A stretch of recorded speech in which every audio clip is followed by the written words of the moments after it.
Hello there. My name's Damien Rowland. I'm a paediatric emergency medicine consultant.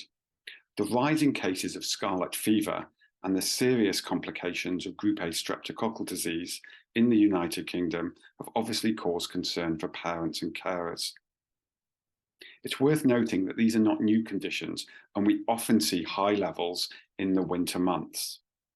This year, it's really important that parents apply some of the principles that they should always do so if their child is unwell.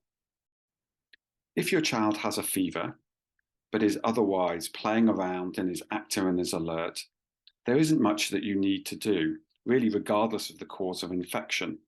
The only proviso to that is if your child is less than 3 months old or the fever persists for more than 5 days. In both of these cases, you should seek medical advice. If your child has a fever and a sore throat and a rash that seems to spread on the chest of your child and to the arms and the legs, then that might be scarlet fever. Typically, this rash, when you run your finger over it, feels a little bumpy. Sometimes people describe it as feeling like sandpaper. This is highly likely to be scarlet fever, and in this situation, you should seek out the support of your general practitioner, who is likely to prescribe you with some antibiotics. This helps prevent the transmission of the disease to other children and also reduces the chance that you may have the more serious complications of this Group A streptococcal infection.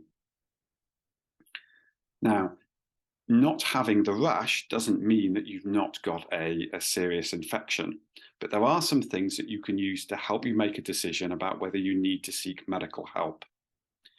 If your child is just a bit miserable with a fever, i.e. that when they're distressed, you give them some paracetamol or ibuprofen and that they improve, and that they are drinking adequately, and the best measure of that is if they are having regular wet nappies or passing urine.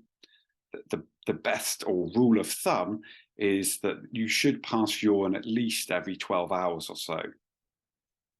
So if your child is just a bit miserable, but is responding to paracetamol and ibuprofen and is drinking adequately, it's unlikely that this is going to be a serious infection. However, should your child have a seizure, should your child become blue in the lips and very cold in the hands and feet, or that they are not responsive to you, you need to seek medical help as soon as you possibly can.